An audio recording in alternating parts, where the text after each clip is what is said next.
Okay, so Mercia or Nandra, you can feel free to start whenever you want. We are live. You want me to go? Okay, hi. Yeah, I'll go ahead. Okay, hi. My name is Mersha Kandukira. My Herero name is Kendo. It means the little one with eyes. And I was given this by my grandmother, my great grandmother. I'm a student. I'm a PhD student at Binghamton University, and my research centers around the Herero and Nama genocide. I my last research trip to Namibia took me to Swakopmund, to Ludritzburg, and also to Charles Hill in Botswana, which is one of the first places that refugees in 1904 landed. They landed there, and then that little town was established for them in 19 like in the early 1900s. I'm not sure now exactly. I'll have to look that up.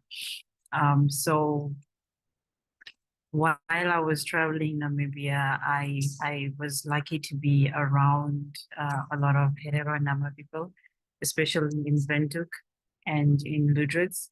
And I attended the Genocide Memorial Walk, which brought people from South Africa and Botswana also to come and talk about their experiences as descendants of people who survived the genocide in South Africa and in Botswana. And there are also lots of Herero and Nama people in the diaspora. I am in the US, and there are so many others also in the diaspora.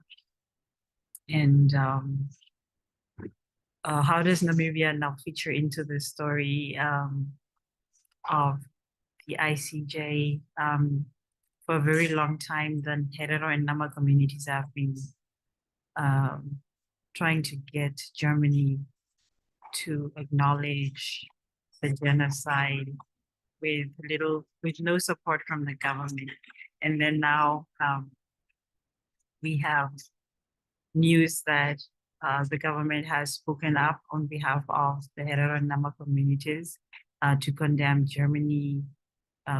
Germany for condoning the genocide happening in Palestine. And so, yeah, this is still a developing thing. I won't say too much about it, but my point is just to come and read a poem. While I was visiting Ludritz, one of the speakers spoke about green hydrogen in the midst of our mourning our ancestors, which I thought was very funny. Not funny in a haha way, but more like funny peculiar. So I write also a lot about how energy demands during these times also in a way has been used to kind of deflect attention away from our fight. And I remember one of the speakers in Ludritz talking about green hydrogen when we were busy mourning our ancestors, which I thought was disrespectful. I'm going to read from a small piece that I've written, which is titled Spook Asem. And I co-wrote this with Leslie Haywood, who was my academic advisor. So it means quite a bit. So I'm a writer, so that's what I do. I would prefer to just read what I wrote, and then whatever questions come later on, we can have a discussion. Okay, so Spook Asem. I'll just read a snippet. How much time do I have left? Maybe if you could also just introduce Nanre before reading your poem, and then we can do that. That would be great, Marcia. So Nanre can introduce people in the panel and welcome people. Okay, could Nanre introduce themselves, if possible? Okay.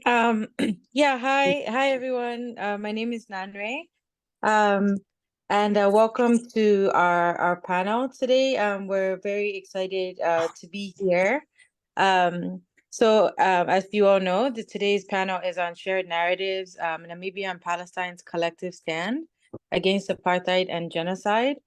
And we have the panelists here from Namibia, and they're also, I think Toivo will introduce them as they're about to come on. Um,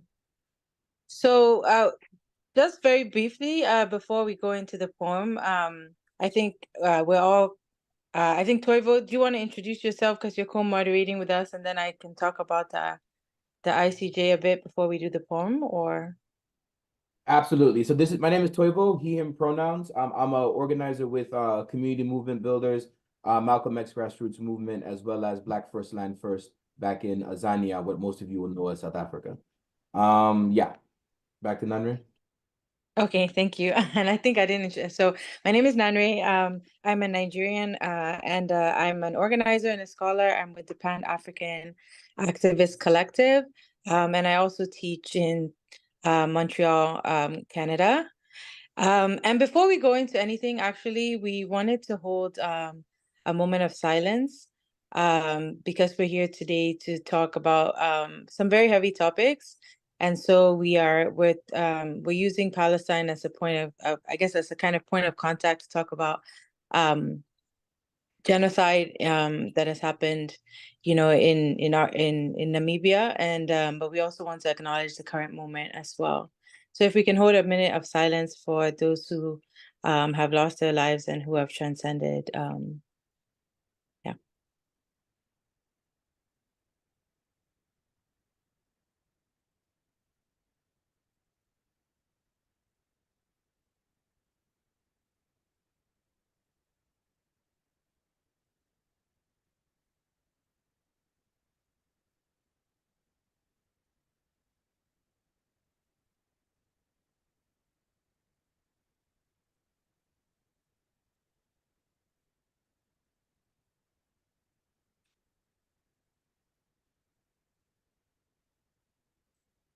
Okay, thanks everyone.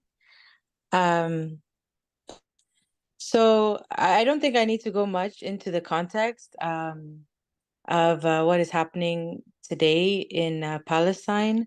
But as we know, the conversation that we're having today emerges out of the past months of war, which have led to the death of over 26,000 Palestinians, including over 12,000 children.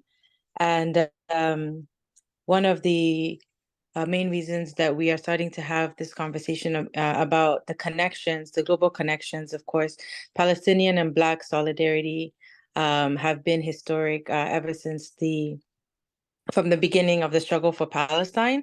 And South Africa, in this spirit of solidarity, or of course, we have speakers here today that might say any other reasons why South Africa was actually the first country to bring this case to the International Court of Justice. And as we all know, on Friday, the International Court of Justice delivered its rulings. There are very many takes, and I think people are still unpacking. Of course, these are preliminary provisional measures that they're taking, and the final case on genocide is going to take, some say months, some say years, before the final decisions are made. But South Africa, the ICJ did not order a ceasefire, as we know. Instead, it issued 6 different orders in relation to the bombardment of Gaza, but it fell short of actually calling for a ceasefire. Those provisional measures will have different repercussions. But bringing Namibia into the conversation today, I'm going to hand it back over to Marcia and Toivo to continue the conversation on the connections to Namibia. Thank you.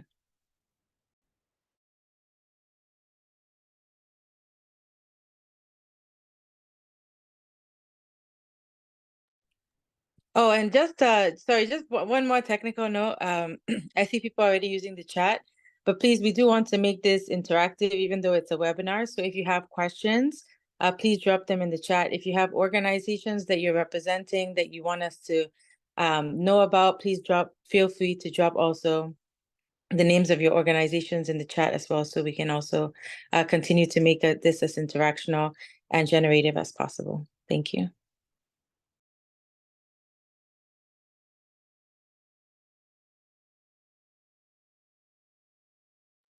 Okay, Marcia, if you want to do your poem now, that would be great.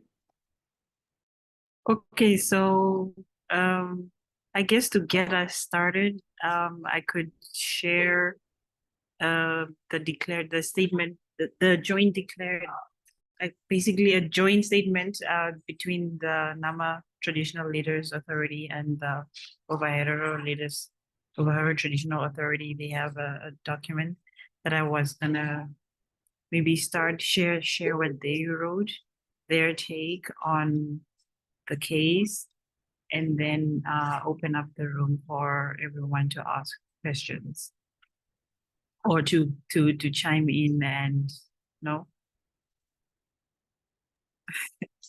Okay, so yeah, let's get talking. Oh yeah, I was supposed to read let me read my poem. Sorry. Let me read my poem. So this is Spook Asam. I'll just read a little snippet of it because it's quite long. So I'll just read like the start of it. It is about the energy demands, of course, of living out here in upstate New York, but it's also about um, almost losing my dad to an accident and remembering him as a little girl, how, you know, the little things that he used to do and all that stuff. And I guess within the spirit of what we're doing now is that a lot of people in Palestine and, you know, where the war is happening are losing their family members, are losing people that they could have created memories with. And just with that thought, I'm gonna start reading this one. Okay, Spook Assam. One morning during an upstate New York winter, I stood barefoot in a t-shirt, towel over my shoulder, and turned the knob. The gas stove hissed, rattled, and spoofed up an orange-tinged blue flame and startled me. I reduced the intensity and placed the mocha on the burner. The espresso sputtered, and the apartment smelled of medium roast coffee. I asked, and Siri informed me it was 7 degrees Fahrenheit outside. I zipped my top coat up with gloved hands, stepped out, backpack snug against my layers. I live on a busy street in an industrial zone that is also partly residential, and often the emissions from the vehicles passing burn my throat. My exhales are thick like cotton candy. My dad once bought me cotton candy wrapped in a clear polythene bag when I was maybe 10. When I asked what the stuff was, he had said that it was spook asam. I frowned. A ghost's breath? But with the climate change crisis and the mass extinction of species, the thought that a modern human like me could be a ghost is not far-fetched, especially if innocent-looking routines such as mine continue unchecked. The year my dad bought me cotton candy was the year I lost my cousin to a snake bite on a colonial reservation called Omutiwanduko in Namibia. She got bitten, wrapped her finger in her loin napkin's hem, and kept playing. By the time my grandmother noticed the venom had spread, years later, I was in a first aid class, and the teacher said, "Not all snakes in Namibia are venomous, but if you see a snake, you must assume it is venomous. Steer clear of it."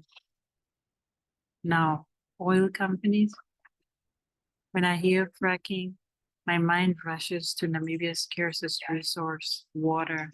I think of my retired father's newly acquired land in the Chicago region and how fracking might affect his garden and the few animals that will sustain the family for years. I asked him how close his land is to the fracking zone, and he tells me not to worry because it's far away. But I worry because water flows. I'm just gonna stop it here. And I can read the rest at the end, please.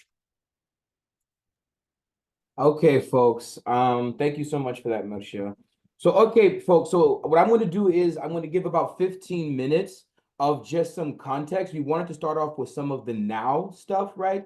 Because one of the things that we have had issues with, and I know others can agree, is that when we talk about populations and peoples who have been victims and survivors of genocide, they become almost like people who don't exist right now, who aren't alive right now. You feel me? Right? And so part of Palestinian solidarity, part of Namibian solidarity is to center and highlight those voices who are alive right now and who are fighting and doing all they can to live, breathe, love, and be happy and repair the harm that was done to their peoples, right? So we want to start now with the now. And with me, I will take us back historically a bit. And while, of course, we do people like their land acknowledgements, right? One of the land acknowledgements I would like to give for our area here in Georgia, also in part inspired by our engagements and grounding with the Palestinian struggle, right? And our Palestinians will know, and other allies will know what this is. We wish to talk about the right of return, right? And so the land acknowledgement in Georgia is to say, yes, there were a number of Muskogee Cree Native American peoples who were here prior to white settler colonialism, but also there were enslaved Africans, as we know, who were brought here to work on the plantations. And so one of the groups of people here, distinct Afro-American groups, is called the Gullah Geechee peoples, right? And they're all along the South Carolina, North Carolina, Georgia, Florida, a coastline, if you will, called the Low Country, right? It's like an area where you find these folks, right?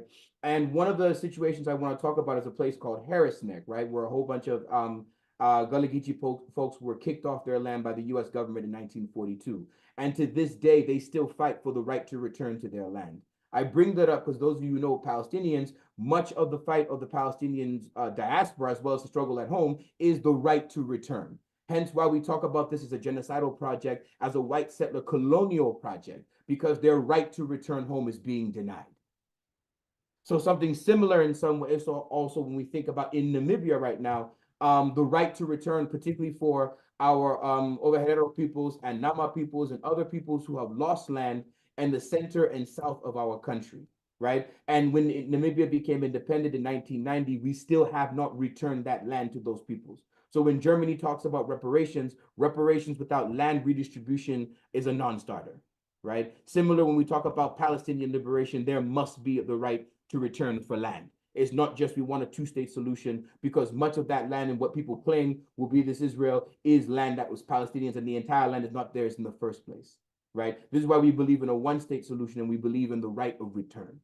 So with that being said, I'm going to briefly share my screen, if I'm able to, so folks can, of course, I'm looking at my thing, and of course, there we go. I'm going to briefly share my screen, and I'm going to sort of do some sort of historical stuff now, and I'm starting my timer for about 15 minutes. So let's get this thing started.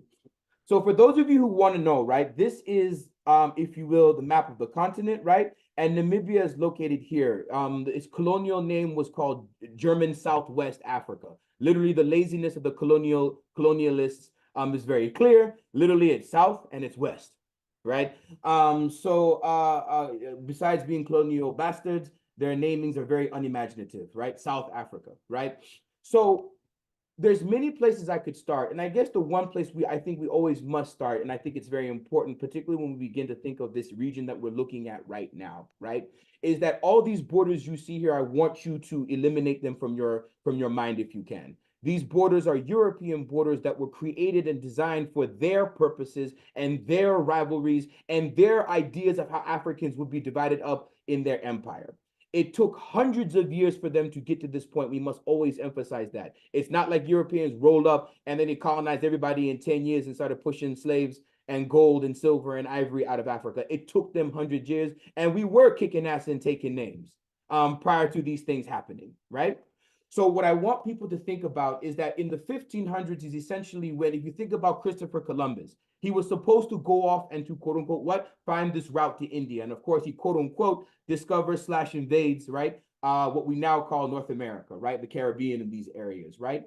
But when they realized that that wasn't the route to India, there was people, the Portuguese, who had to finish the job. And that's where they began to encounter this area in Southern Africa right here. So in the 1500s, you see Cape Town down here, right? You see some of these areas down here. This is when they first begin, the Portuguese begin to make certain sorts of stops, and eventually on their route to the Indian Ocean, and then eventually the Dutch come, and really what would be 1492 for those here in the Western Hemisphere, right? For us, 1657 is roughly our date when we think of Van Riebeeck, right? Van Riebeeck, right? These Dutch white settlers who are leaving Europe and basically looking for colonizing space in the African continent, right? And so they begin here, right? If we zoom down here. Those of you who know your Sarah Bartman, right? If you know your Sarah Bartman stories, right? Sarah Bartman is being kidnapped in this area here, right? Quote unquote, the Hottentot Venus, right? It was how she was referred to. Her ancestors are the ones who are here prior to.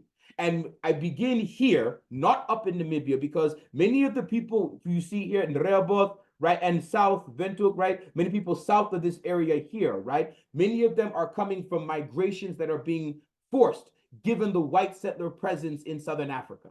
Right, the Boers, Afrikaners, and the British, right? These are these people who are now the Boers and Afrikaners, of course, coming into themselves on the African continent, and then the British coming through, of course, now and ruling this world empire, as we all know, right? And so, in the white settler colonial project, they begin to push people up north. Right? And so over time, you have admixtures between different ethnic groups and nations. Yes, there is white there. We know what happens on these plantations with the rape and sexual assault on these plantations, right? And you are having new generations that are born of these unions, right? And so a whole bunch of, if you will, admixtures are there. New cultures are being created while the ancient cultures are trying to preserve themselves in the face of this genocide that happens here. Right? And I use the term genocide because just because it only got created in the 20th century doesn't mean we don't use it in other centuries. This is important to understand because this is who begins to fill up what we now call Namibia's southern area. Those of us from the north, we begin to flow to this area here, right? Basically in roughly two migration waves. The first one, right, is what sort of brings to Namibia now, your Ovaherero populations, as well as other groups, and then more of your second wave is different Vambu populations here in the north of the country that are fleeing the slave trade on the continent and the colonial project throughout the region. This is important because when we fast forward to this happens between the 1500s and the 1800s. This is important because when we fast forward to the late 19th century, this is when many of you would have heard of the Berlin Conference, right? 1884 to 1885, right? And it is here where the white colonists begin to divide up Africa to sort of bring some order to their own fights, right? Germany is late to the colonial game, right? Because their economy was generally stronger than the other European countries. They didn't need, shall we say, the foreign colonies as much as others did. And they don't really actually have a lot of warm water ports, many of you who know Germany, right, given where their ports are. And so it was difficult for them to get as involved in the colonial game as others, but eventually they do. And they take Tanganyika, parts of Cameroon, and then Namibia, what is now Namibia. This is important because here, right, Namibia is very deserty, as you can see. They basically land in this area here on the coast, and they begin to colonize outward through divide and conquer. So if you remember when I talked about the different groups that were coming from the north and from the south, they are interacting right here in this space. And like any interactions, right, some of it is good. Some of it also has levels of conflict. But the level of conflict, we must understand, is not industrial war conflict, killing of hundreds of people on battlefields. That is not how people were engaging. People are stealing cattle, they're stealing women, they're stealing foodstuffs, right? There's conflict here and there, but it's not like, one Ovaherero group is wiping out another Nama group and they're wiping them out and enslaving them, on plantation. This is not what's happening, right? So when the Germans come, they introduce a whole different way of modern vicious warfare, right? And eventually what ends up happening is that the groups in the center and south of the country, people like Samuel Maharero, people like Jacob Morenga or Morengo, depending on how you want to how people say it, and Hendrik Witbooi, Isaac Witbooi, many of these different kloppers, these different types of, I would say, our first wave of liberation movement fighters, right, begin to fight the Germans, right? And in 1904, there's a general uprising, and this is essentially where we argue the Herero and Nama genocide begins, right? because they bring in this vicious commander named Lothar von Trotha, and Lothar von Trotha releases what's called ein Vernichtigungsbefehl auf Deutsch. So those who to translate directly, Vernichtigung, as I would translate, and others who know German can disagree or agree. Vernichtigung is annihilation, wipeout. Why? Why do they want to wipe out the people who are living here? Because they want to create a term that those who understand the Holocaust should understand and know, called Lebensraum, living space, right? So when Adolf Hitler is talking about Lebensraum in Mein Kampf, right, he's talking a lot about Eastern Europe for sure, but he's also talking about arguments that were saying we need to give living space for Germans in Africa, right? And we need to kick out those who are less than us, the backward African peoples. We need to kick them off this land and wipe them out. Now, of course, as you know, there's a debate in the capitalists to say, well, wait a second, if we wipe out all the worker people here, who are the workers who are going to do those labors in the diamond mines on the coast, etc.? So you see the tension amongst the whites. Do we wipe them all out for Lebensraum, or do we have to have an enslaved low-wage labor population? This is important because when we talk about the Nama genocide, and I'm sure Keith and others can speak better to this than myself, right, is that it takes place over a little different time period, and it happens differently. So you have a whole bunch of concentration camps that are built in Hentis Bay and parts here on the coast here, we see my arrow, right, where they begin to put many of the Namas who were resisting in these work camps, where they just begin to die out in these horrible conditions in these concentration camps. Herero men, women, and children are killed, and people like Mercia, our other comrade Thrive, who is not able to be here with us right now, are survivors of that genocide. As Mercia said, many Herero were pushed into Botswana. So if I zoom out the map right now and you see Botswana, many Herero are actually here, or at least the descendants, right? The numbers that we have is 90% of the Herero and about 50 to 80% of the Nama and other groups were wiped out in this 1904 to 1915 period. I'm not going to dwell too much on this because I want people who are the survivors of that genocide to speak for themselves, right? More on how they want, what they wish to talk about with that. I wanted to give just for an audience that might not know some broad sweeps of this. When we now jump forward, we also want to jump forward to the late 1940s, which we know in the post-World War II moment, there were a whole bunch of shifts. Namibia, the center and southern part of the country was secured by the Germans, but the north, where some of us were from, given some of our exposures to some of the Portuguese, and given some of our own unique social factors, we were not, if you will, conquered directly in that sense, right? But eventually we are brought into colonial relations through this migrant labor system because they wiped out people in the central and south part of the country. So Bambu men, right, like my father and grandfather and my granduncles and these folks are sent down to the cities and the mines to work for contracts. And this becomes the embryo for what would become the Southwest Africa People's Organization, right, in the 1960s, right, in terms of what they would emerge to become, right? So in 1915, what's important to understand is when World War I happens, the whites in South Africa here who were given independence by the British invade Namibia, and they take it for the British, if you will. We are then handed over after World War II to the League of Nations as a mandate territory, essentially saying, we're going to help get you to independence, and the white South Africans are the ones who are going to bring you guys to civilization, essentially. Racist nonsense, right? This is why we care little, some of us, for the UN and ICJs and some of these places. This is all their legacy, right? We know what happens in World War II. Many of us are conscripted to go fight in World War II. My grandfather among them is forced to go fight on my father's side. And my namesake, Andimba Toivo, one of our liberation movement fighters, is sent to go fight in World War II. After World War II, the racist National Party comes into power in South Africa, and they bring a more conservative sort of brand of white supremacy to both Namibia, what they call Southwest Africa, and South Africa. The late 1940s is important, as many of you know, also for numerous reasons, right? In the late 1940s, right, we have what many of you know as the Nakba, right? The Nakba is the catastrophe, right? In 1948, right? Where basically the Palestinians, in similar fashion to how the Germans did with the Herero, the Ovaherero and the Nama peoples, they're kicking people off land for their own Lebensraum, right? And so this now, again, is launching Palestinian resistance, which had always been there even earlier, right? Because people saw, particularly in the wake of World War II, what was about to happen, right?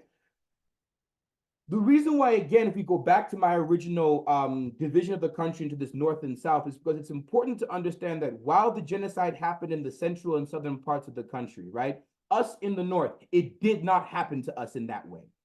This doesn't mean we didn't suffer. We didn't have people who died in some of our conflicts with the Germans, and then later, of course, the Boers, and particularly in our liberation struggle. But we were not directly impacted in that sense. And so today you can see the disproportional number of Bambus, if you will, in the country, which is over 50% of the population, right? If not 60%, right? And then the other 12 ethnic groups divide the other bit of it is because of the genocide in large part. And my argument is that SWAPO Party, the Southwest Africa People's Organization, while indeed it had representation from all the different ethnic groups in Namibia, it is disproportionately Ovambo, right? Or Shiwambo speaking us in the north, right? And so given this, right, when independence finally comes, right, for us in 1990, right, for us in 1990, I would like to argue that while there were certain radical wings in the party pushing for a deeper land redistribution policy, right, because of some of the negotiatedness of our independence, given the fall of the Soviet Union and the lack of us being able to kind of force the whites to give up their land, we had to, some would argue that we had to concede for the short term, the land redistribution question, as Zimbabwe had done in 1990, and as we knew South Africa was about to do in their negotiated independence. The 1960s, of course, is when SWAPO kind of rises really as, if you say, the major liberation movement in Namibia. We also in Palestine have the 6-Day War, as people will know, in 1967. In 1973, we have the Yom Kippur, right? War, right? In 1987 to 1993, so right this period when Namibia and South Africa are becoming independent, right? We have the first Intifada, right? The first Intifada is important, as many people know, because this is now where now after more than 40 years of this white settler colonial project, different groups like Fatah, the PFLP, the wider PLO organization, and some of the allies in the Middle East, right, the Arab states, are some of them with good intentions trying to fight for Palestine.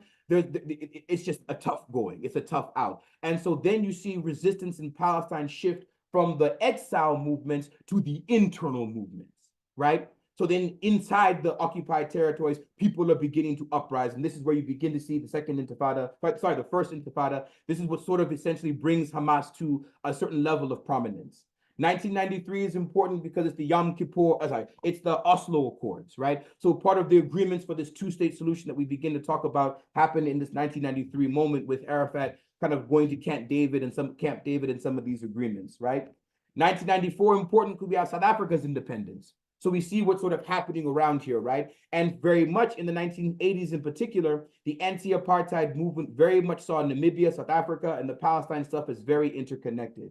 Now, we know a new generation of people. We know a new generation of people. Yeah, I see you, Nanre. We know a new generation of people. We know a new generation of people, right?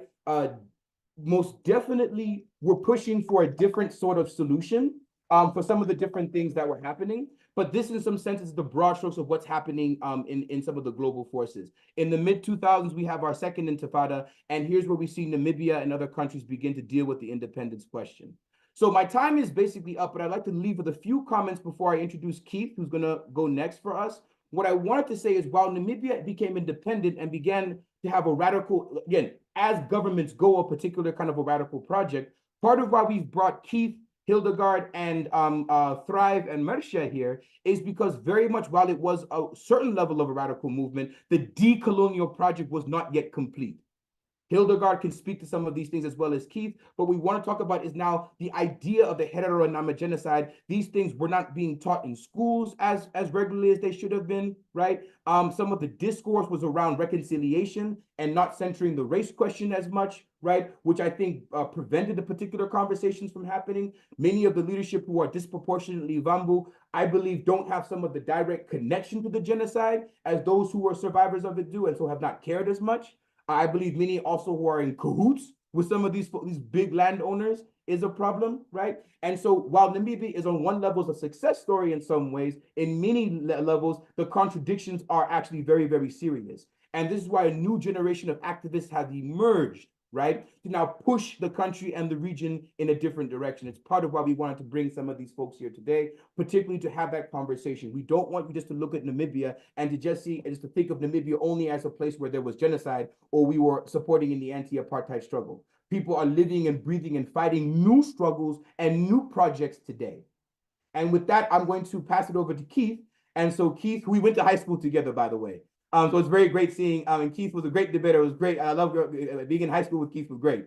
And so now I will bring it over to Keith, roughly 15, 20 minutes, if you could. And then we will have Hildegard come up. So Keith, about 15, 20 minutes, please check your chats. I'm going to send you just a time check. Even though I'm going over my time, I apologize. But please, the floor is yours, Keith. Good afternoon, good morning, good evening, everybody. My name is Keith Fries. I'm a Namibian poet, writer, and activist. We've been given some guidelines about how to keep the conversation as fluid as possible. So I'd like to follow those as much as possible, just so that we have a common base from which to operate.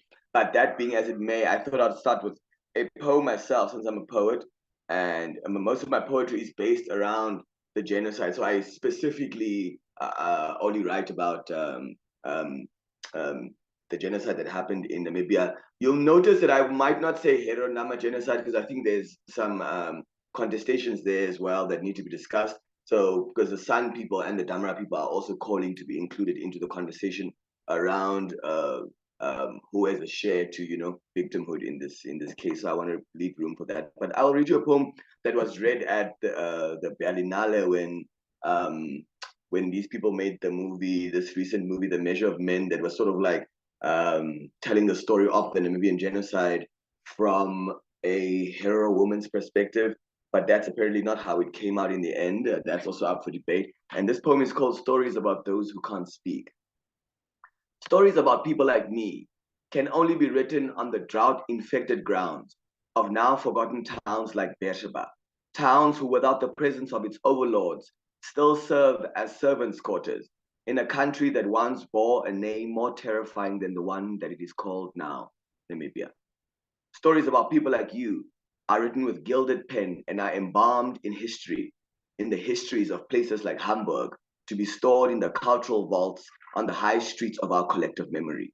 These stories that you write about yourselves are actually monuments and statues, which guard over the privileges pillaged and plundered elsewhere, close to the now drought-infected grounds of places like Khwachanas. This wealth will be used to build a new master's house in a safer place, far away from the tortured history in this place where he lives now, a place that still bears the same terrifying name as it did back then, Deutschland.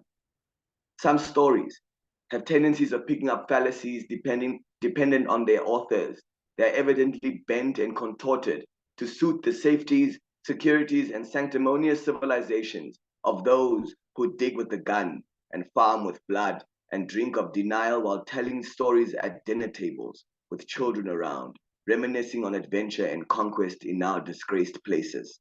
Well, it should be known then that the history in the Namib Desert has remained the same since 1904 and beats down upon the people in long rays of landlessness and burns them with the memory of yesterday and tomorrow's hunger and humiliations and displacements in a lands that he once roamed in great strides in a symbiotic dance with fauna and flora for 2,000 years.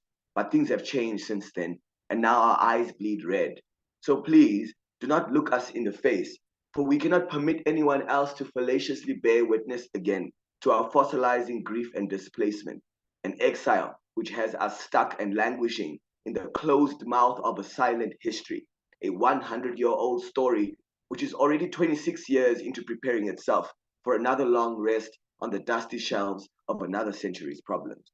And so, the symphony of those who have bestowed power upon themselves continues to play on in the background as it does the fore. The song that is sung is a classic, a murderous masterpiece, a 100-year-old ode to those that gave you life and gave long suffering to us and ours, leaving us in a place with people that now call themselves Zuidwesters, who build supermarkets on top of mass graves and use the private sector to hide the shames of a nation 12,000 kilometers away.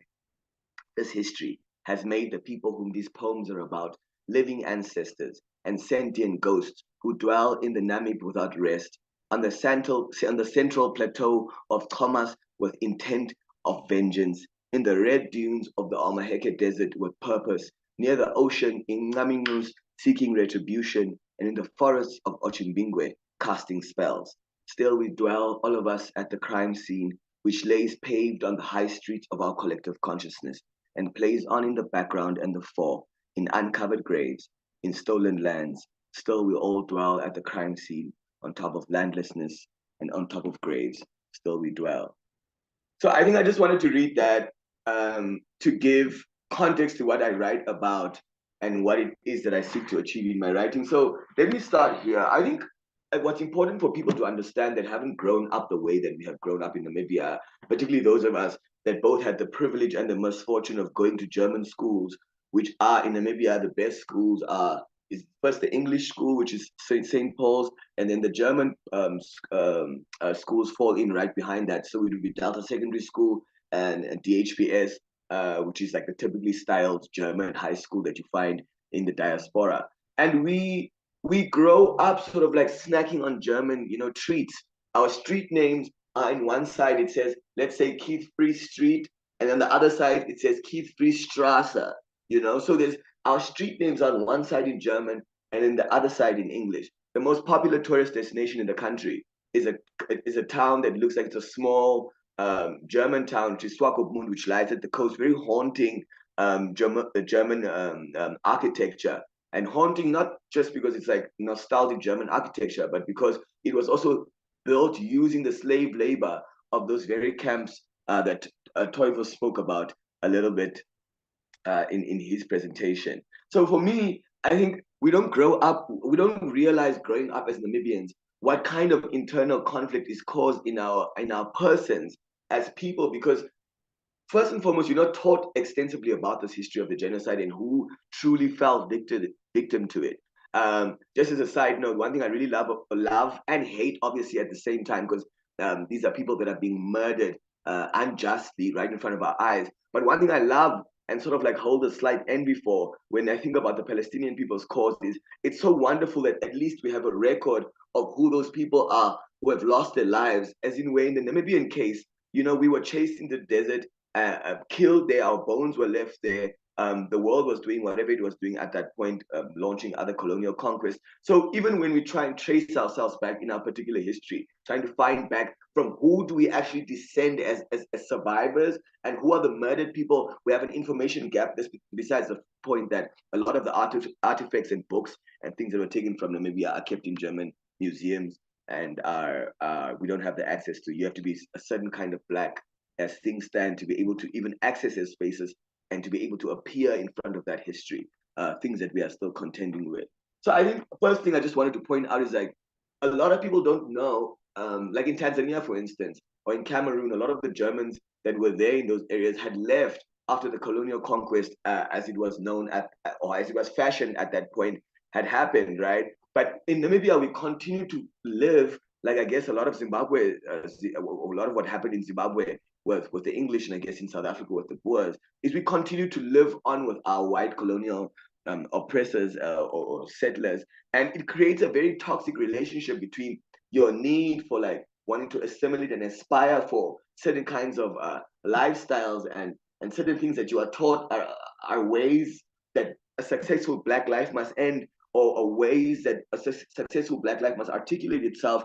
And then you grow up, and you start to understand, oh crap, your best friend from high school's dad was a Nazi, like a second generation Nazi. And then you have to grapple with this kind of history. So we are left with this very real-time toxic relationship, living with what we call German Namibians, Zuidwesters. And you must excuse me, and I'd like someone to jump in and stop me if I'm making false equivalence here. But as I was thinking about preparing myself for today's discussion, I was thinking about what kind of equivalent can I draw between the Palestinian people and ourselves, to really try and explain why Namibia feels so strongly about what's happening to the Palestinian people and why it's such an outrage for us as a people that both suffered under apartheid and genocide to watch something like this happen right in front of our faces. So I wanted to say, if you could imagine with me for a second that 1904 Namibia, Southwest Africa, as it was called then by the German Southwest Africa, as it was called then by the Germans. If you could imagine that to be the Gaza Strip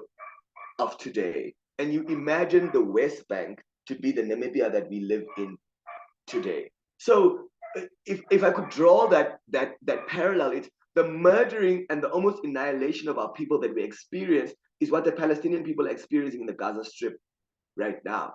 Now, if you fast forward it 100 years, and people have been given some kind of power to be able to run a government that still sort of like toes the line between like true justice and equity for people versus like making sure that they appease the colonial settler that essentially governs over them, as we all know is what's happening with the PRA, right? So you imagine that the West Bank, Germans are about 30,000 Germans are left in Namibia out of almost roughly 2.3, 2.5, 2.6 million people. And they own 70% of all the habitable land in the country, all the commercial and habitable land. The rest of it is kind of like desert, unexplored, really beautiful land.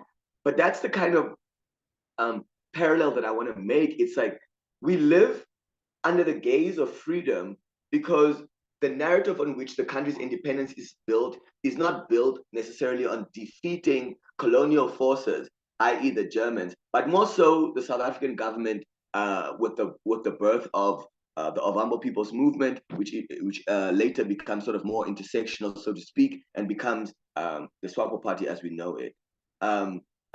So Namibia's history, as it's known both by those of us that went through the schooling system and those that are in power now, which is in a lot of ways the Black elite, which have taken over the narrative for where the country's birth was or where we started fighting for the country. Because once you start claiming liberation struggle credentials, you automatically seem to have access to the power structures in the country, right? So if you wanna, for instance, declare Hendrik Witbooi or Hosea Kutako or Samuel Maherero as one of like the founding fathers of the Namibian nation, you immediately put SWAPO's narrative and the predominant Awambo narrative as it relates to politics and not to the people in general in disrepute, right? So we are not only dealing with as a people now, and I speak specifically as a Nama person because I've seen a lot of people even describe this genocide as the Hero genocide, you know, and you'll hear people talk at long stretches and not do the effort of, you know, just saying, for instance, the Namaqua genocide, or I like to say the Namaqua San,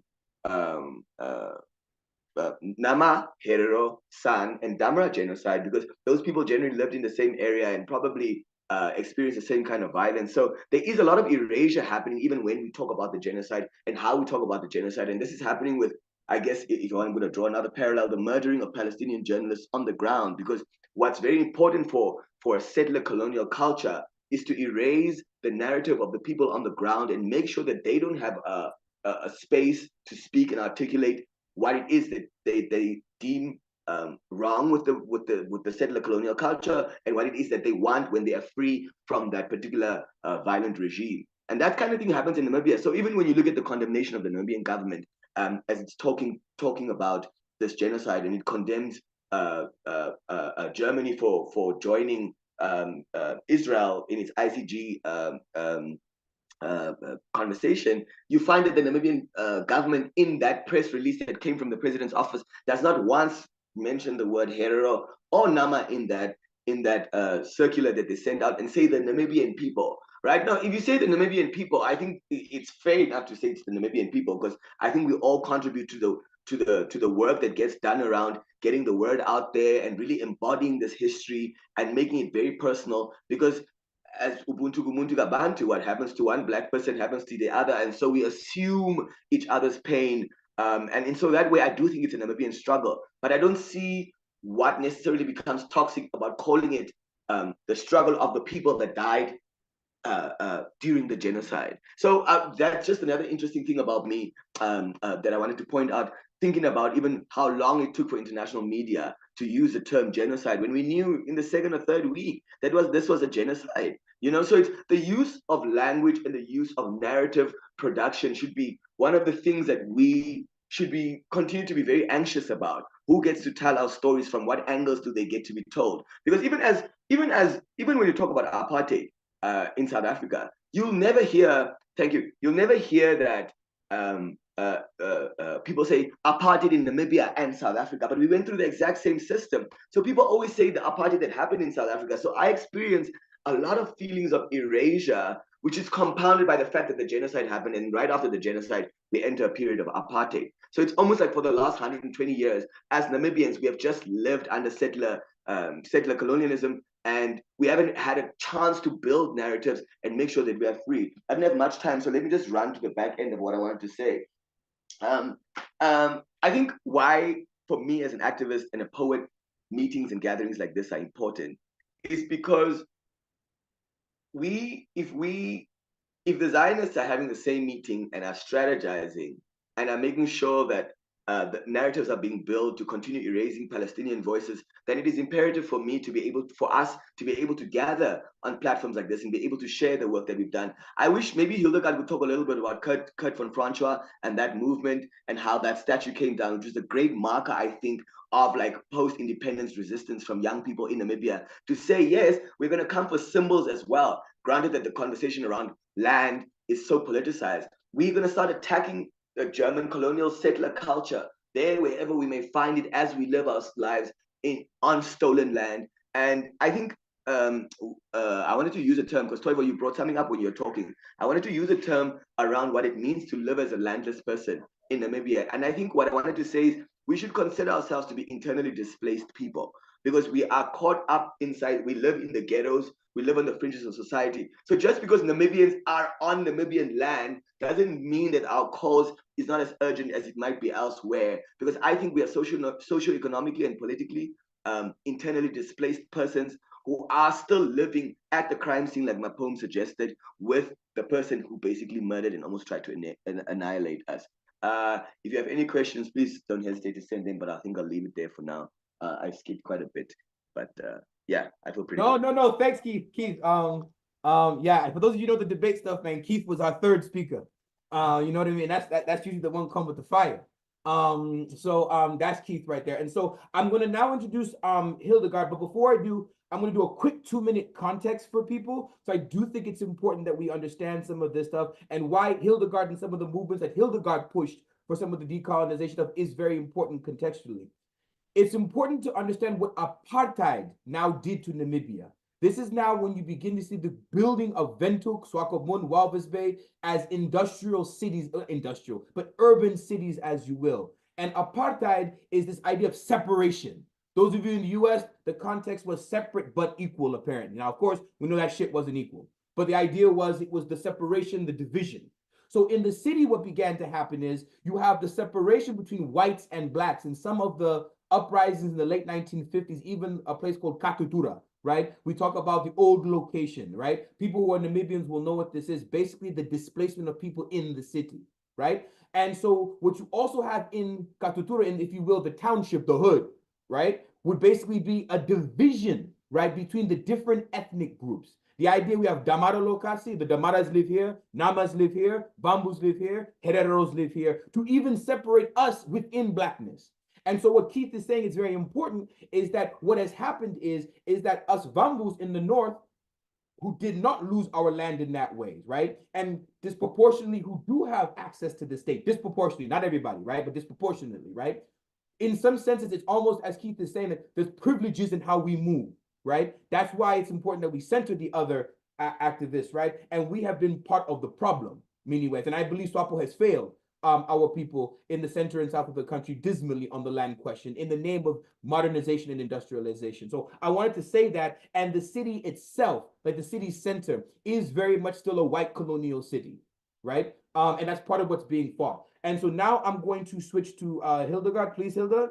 About 20 minutes or so, I'll message you just a quick time check. And then we'll ask, then we'll have Mersha say a few comments, and then a Q&A. Those of you who are in the chat, please write your questions and send them to us. You can send them to me or send them to others so we can share your questions with the group and we can ask, okay? So please share your questions in the wider chat or hit me up, and then later on we can ask these questions for the panelists so they can communicate with you. Hilda, please take it away. Hi, everyone. Can you all hear me? Awesome. Okay, cool. Hi, yes. So my name is Hildegard, and Yeah. Thank you to all the other speakers and to Keith especially. So fun fact is Keith and I were actually, we met in a debating competition like almost 16 years ago, and it's wild how like, you know, time passes and spicy people are always the spicy people. But yeah, so basically what I wanted to talk about today was just about the similarities between the Namibian, between Namibia and Palestine. And then I'll try and touch on the Kurt statue stuff towards the end if I still have time. But yeah, I mean, I was having a conversation with some friends as all of this is happening. And I realized that Namibia is essentially the settler's dream. You know, like Keith has mentioned and Osas Toivo has mentioned, is like essentially what the settler wants is to be able to take over the land and be able to have their Lebensraum and, you know, essentially thrive and live their best life. Like Keith mentioned, like Swakopmund is one of the most popular, tourist destinations. 70% of the land is still owned by, you know, the white population, which doesn't even make like a dent in terms of percentage of the country. But yeah, like I just want to do some parallels. I mean, obviously, like it's not to like we can't compare, but there's the similarities are very, very evident. Like even starting from like, you know, with the genocide against Ovaherero, Nama, and San people was with the extermination order, right? Like it was very important that they gave a order, like Sofontrota gave an order to the people so that they would know that they were no longer German subjects. And you can see the parallels of what's happening in Palestine in terms of like Israel, like giving out pamphlets and being like, hey, you need to move out of here. If you don't move, you know, you're gonna die. And that's the same thing that happened to like, you know, the Ovaherero, the Nama, where they were told like, if you don't leave, you're going to be exterminated. If you come back, you're going to be exterminated. The other parallels is also this thing of like, of wanting to push, like, because essentially, like, as Israel is trying to push the Palestinians, like, towards like the border with Egypt, towards other places, so they can essentially leave, you know, Palestine, so that they can take over. I mean, Gaza, so they can take over. It's the exact same thing that happened with, like, you know, the Ovaherero who were pushed into Botswana, the Nama who were pushed into the south. Like, you know what I'm saying? You can see the parallels with that.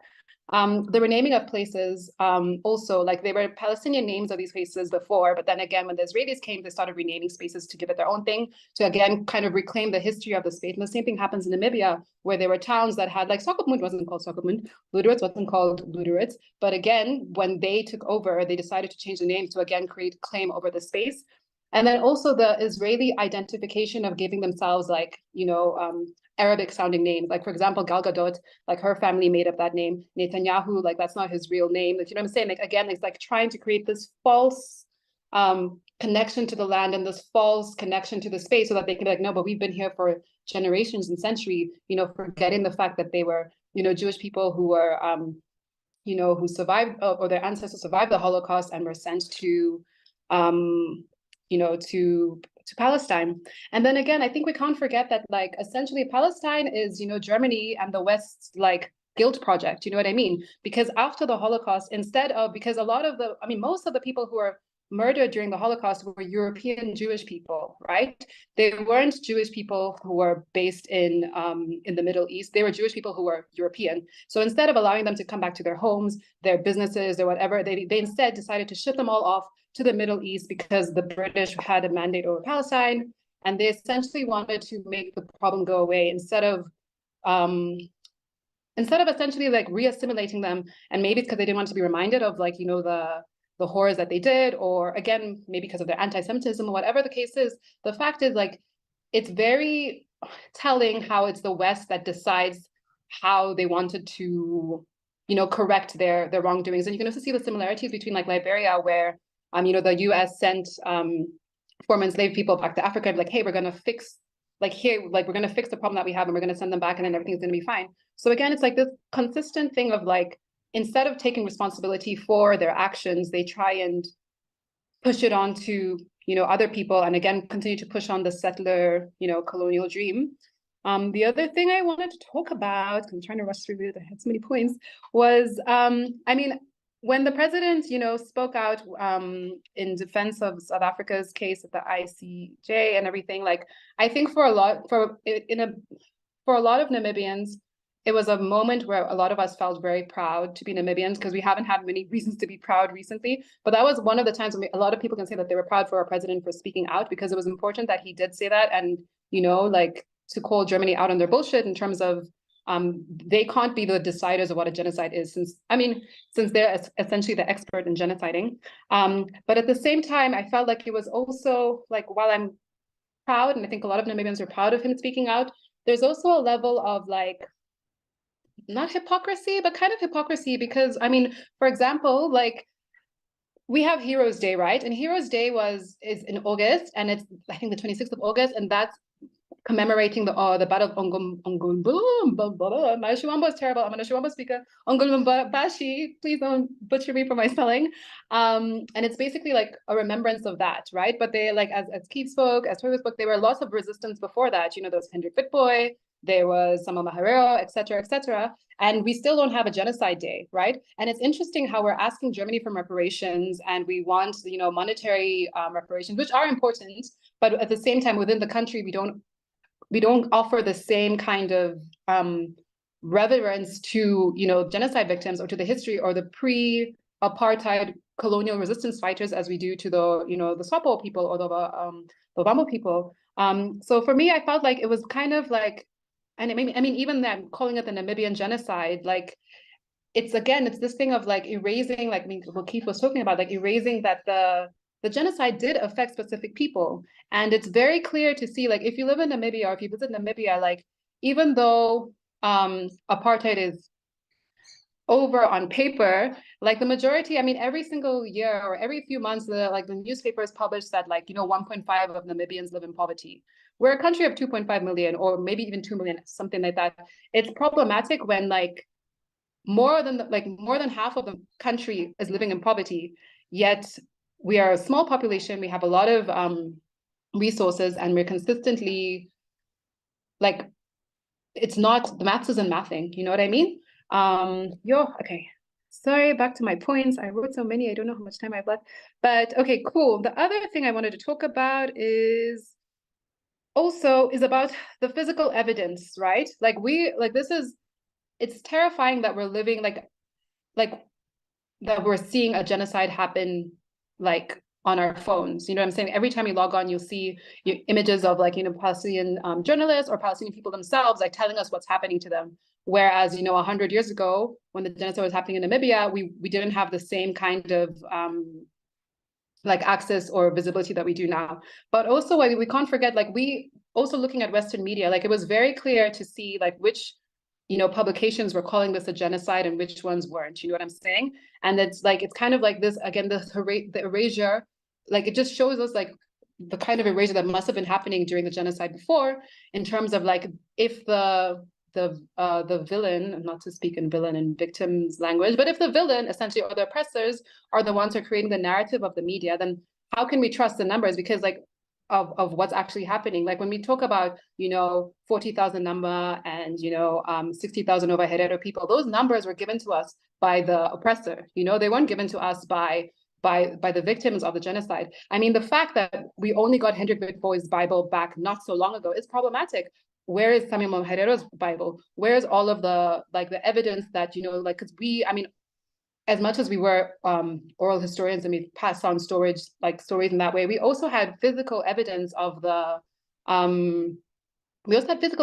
genocide. And it's also not a mistake that, for example, like, when, skulls were sent off and the remains of people were sent off to Germany for study, like, again, like, how can we trust that the numbers that we know are real when those numbers were given to us by the oppressor? And then it's also this thing of, like, essentially, like, it's problematic for me. Even though, like, we can talk to our elders and our families share on these stories of surviving the genocide and learning about this history, again, the only quote unquote empirical evidence that we have is data that was taken by the oppressor or the descendants of the oppressor. And it's this thing of, like, even the information that we have, we can't really trust it.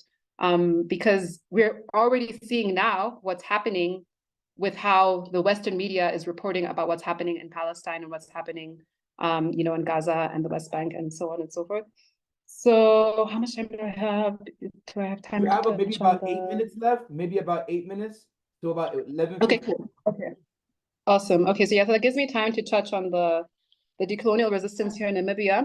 So yeah, essentially, like, as the born free generation, or the people who were born after independence, we were raised by parents who, had either, some of our parents had, gone to exile, some of them had stayed in Namibia, and we hadn't experienced like apartheid in the way that they have. So, but we were raised by people who have PTSD of living in a very violent and very like oppressive time. And because of that, sometimes, I mean, some of us are lucky where our parents or elders are comfortable in speaking about it, but a lot of them aren't. And then also some of us were failed by the education system, where the school system would talk about how colonization was good because it gave us medicine and hospitals and the church and the Bible and all those good things. And it erased our history in terms of, like our heritage, our culture, our language. I mean, the fact that I'm an Awamba woman and my name is Hildegard Titus is fucking problematic, pardon my French.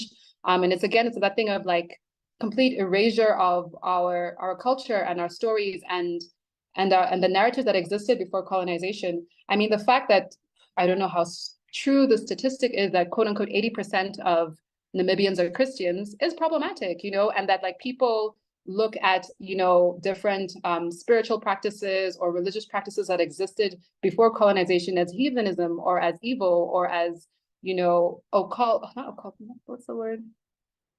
Well, they basically vilify it, again, because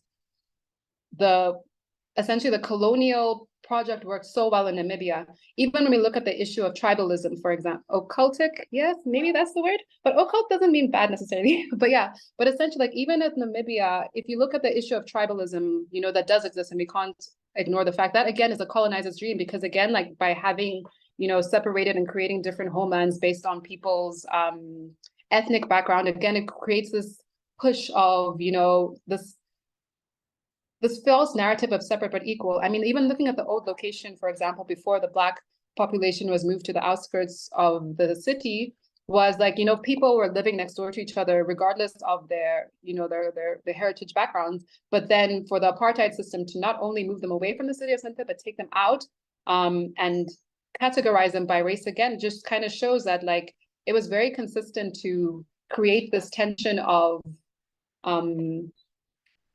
hierarchy and of power systems. So again, like when Namibians fall into these ideologies of tribalism, and also these ideologies of like vilifying anything that is our heritage that isn't connected to colonialism, we're essentially feeding into the colonizer's dream.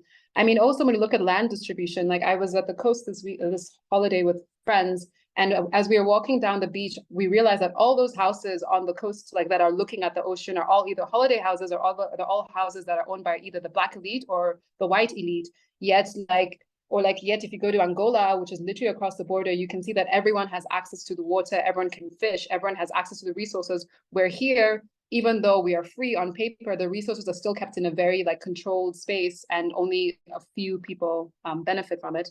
But okay, I think I would probably have like 5 minutes left. So the next thing I want to talk about was, so the reason why it's important to decolonize is again, because our parents and the people before them had a different struggle to fight, and they were fighting like physical fights, with the war and everything. Whereas while we still have a fight against like poverty and against like and breaking down the structures that and the legacies of colonialism and apartheid, our fight also has to be a cultural one in terms of like decolonizing. I mean, the government already started with decolonizing like street names and stuff like that, but also like for example was the statue in Swakopmund that has the Marina Dankmal that literally was put up by the Germans to celebrate or to honor the fallen soldiers who committed the genocide. Or for example, in Zupok, there's a statue that was put up by Kurt Francois that honors the Germans who fought at Hornkrantz, and we all know Hornkrantz was a massacre. So again, the victor essentially not only erases the history, but also makes themselves a victim. So they essentially, Zoo Park is in downtown Windhoek, in the center of town. It's actually interesting that Zoo Park was actually built around that monument. So the reason we have that park there was because it was built around honoring the fallen German soldiers who were massacring, raping, and genociding, the local population. And then with Kurt Francois as well, so Kurt Francois came to Namibia in 1890 or so. And he started off in Swakopmund and made his way to Windhoek. And essentially, Windhoek had a settlement there before, maybe like 60 years before, that was founded by Jonge Afrikaner, and there was about 400 people living there, and those were people from different groups as well.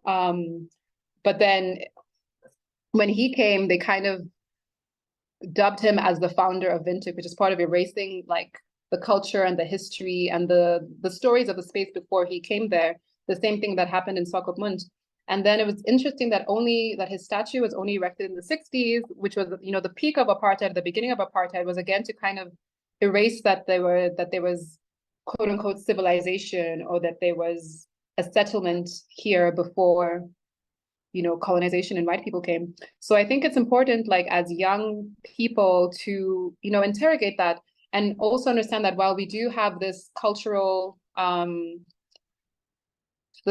work that we're doing, we also understand that there's other issues that need to be done. For example, like the fact that, you know, parts of the city don't have access to water or electricity. And that was one of the criticisms that we got, like specifically with the protest that was, you know, hosted by Keith and Mushanja, who's also, I think, joining us today, is that people were like, why are you guys protesting about a statue when people don't have water, when they don't have electricity? And it's like, when you're fighting oppression, it's not going to be a one solution fight, because it's not a one solution problem. Like oppression and colonization is integral, and it's insidious, and it touches every single aspect of Namibian life, from education, from access to healthcare, from housing, from, like, if you look at Namibia, and if you look at, you can almost certainly point every structural problem that we have in Namibia can be rooted down to colonialism. So in that case, like when we do try and decolonize, we have to be active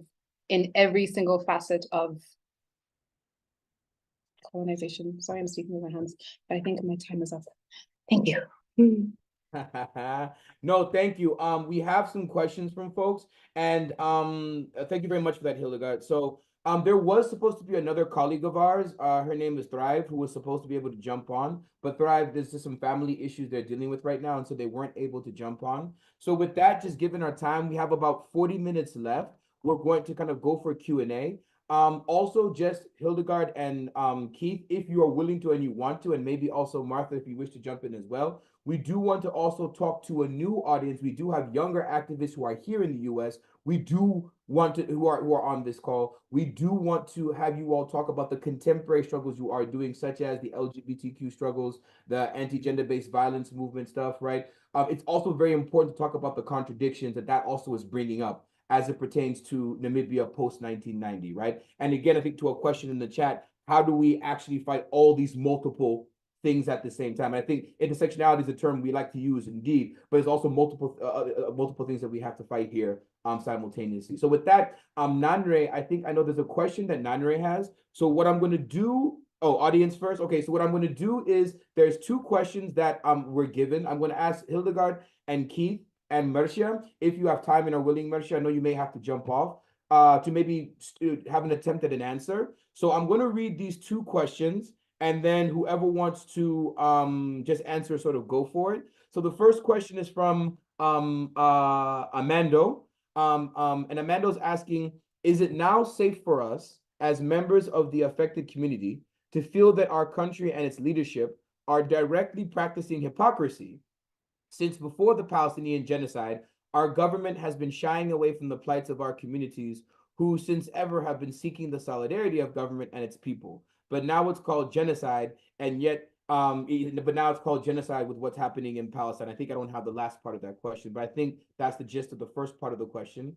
And then Quito is asking, I have a question about organizing in countries like Namibia, where the economic situation has people thinking that the liberation of Palestinians has nothing to do with us, without negating the very real economic struggles that we have, right? So I think that second question is like, how do we talk to people on the, on the streets, on the block, about Palestine when they're homeless and they're starving, right? Or they're struggling, right? How do we have that conversation? You are the activist. How are you having those convos, or are you not, right? And then that first question is the hypocrisy of the Namibian government. Let's start there. I see other questions are in the chat.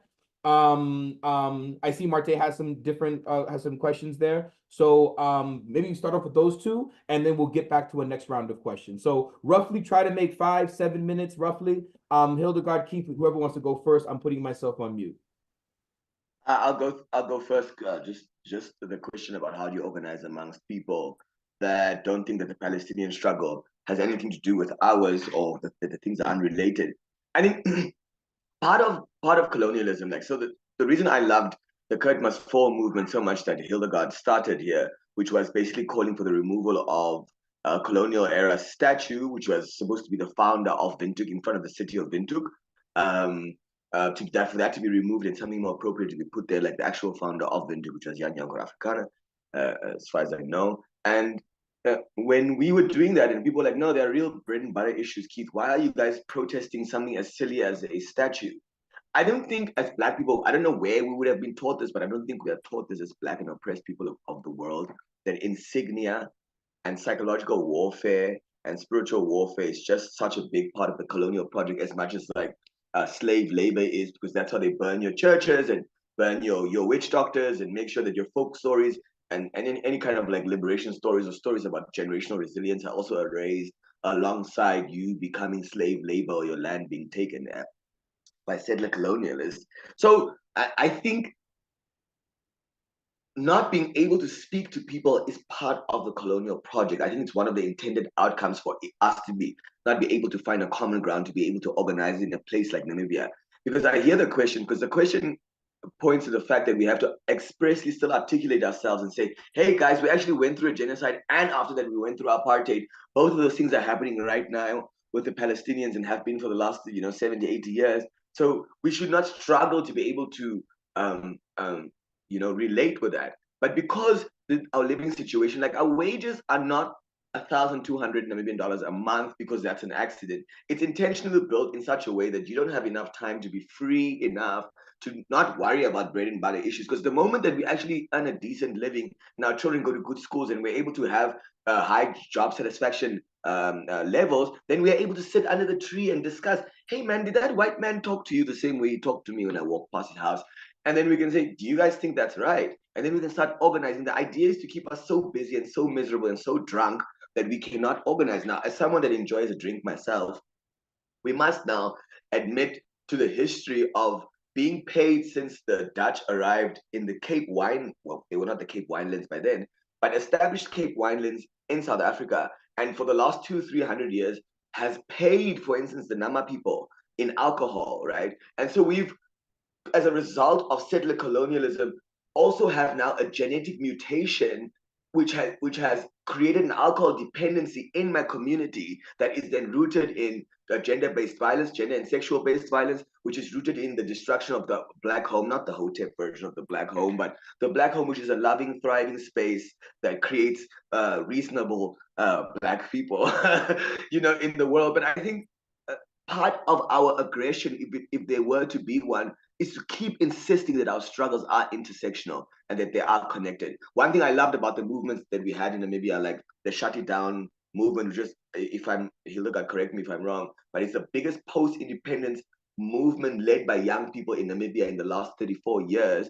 So Shut It Down was a very intersectional movement because we blamed colonialism for homophobia, obviously compounded by Black elites and the capture of Black power in the contemporary. But we were like, no, but there's a link from homophobia to colonialism, and from poverty to colonialism, and from landlessness to colonialism. So we said, if we can sit down the question of settler colonialism in Namibia, we automatically start solving so many things that we wouldn't have had we not had an intersectional struggle and sort of like drawn the bridge back from there to here. So I think it's difficult, but it's necessary. And the only reason it's difficult is because it was built and structured to be difficult for us to be able to tell our people that we're all going through the same thing. Excellent response, Keith. Thank you for that. Hildegard, do you want to take a stab at the first one or take a stab at this question? Yeah, so I'll just stab at both quickly. I don't like stabbing, but you know what I mean. Anyway, okay, cool. So the first one about the government, about the government and about how affected communities should look at the government. I think like one thing about the Kurt Farewell movement was that it was a practice in democracy, right? Because like my friends and I, we could have gone with a rope in the middle of the night and pulled it down and call it a day, right? But we used the quote unquote democratic channels in terms of like, it was owned by the city of Windhoek, and they have a, you know, a council that meets every thingy. And we had to remind them that they represent us and that they are, like they work for us, they work for the people.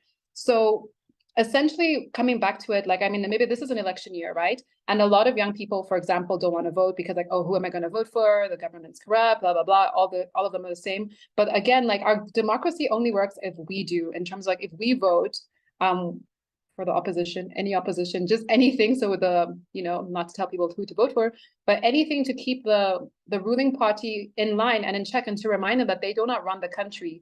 They are the custodians of the country on the behalf of the people. And if they're not caring about things like, you cannot be defending, you know, the victims of a genocide on a national scale, but then inside the country, you're not developing their regions, you're not developing their education systems, you're not developing the people, because they're a minority. And they are minorities specifically because of, you know, this genocide. I mean, people always talk about, oh, Namibia is so little people. There's only 2 million people. It's such a massive country. Of course, they're not that many people because a big proportion of them were genocided. They were exterminated. You know what I'm saying? So we have to, again, like the government has a lot of work to do, but I think as citizens, we also have to remind the government that they work for us. And we have to do that by holding them accountable, by showing them that we are, you know, active in our governance. And again, like what Keith was saying, is when we are working for low wages and people are exhausted, they don't have time to participate in government. They don't have time to, you know, hold the leaders accountable because they're literally living hand to mouth.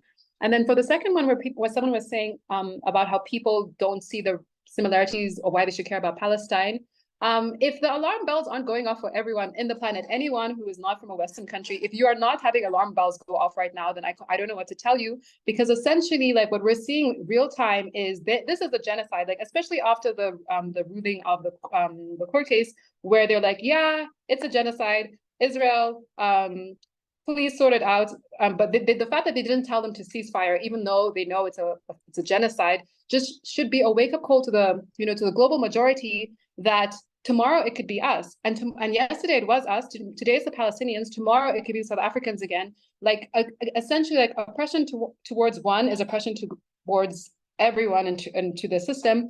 And it's also we can't forget that this is about whiteness, you know, and about this concept of whiteness. I mean, whiteness isn't real, and the fact that how, you know, 100 years ago, Jewish people were not considered white enough, and that's why the Holocaust happened. Yet now, you know, Israel has kind of aligned itself with white supremacy in terms of like, you know, pushing the narrative of like, you know, dehumanizing Palestinians.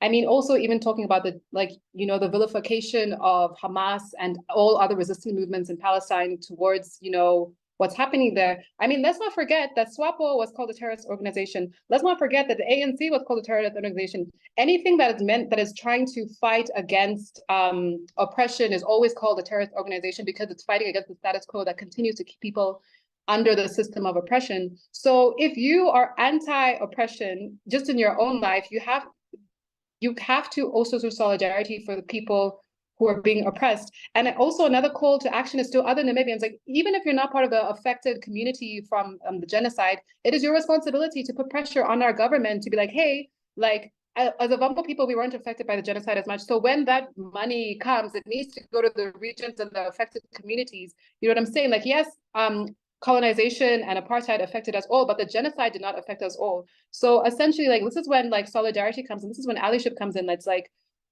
if your neighbor is starving, it's going to affect you. If your neighbor is being attacked tomorrow, it's you. Like, we need to stop having this like separated idea of like, oh, what's happening across the world does not affect me. I mean, I was talking to a friend, Kito, who I think is also here a few days ago. Yesterday, the internet wasn't working, right?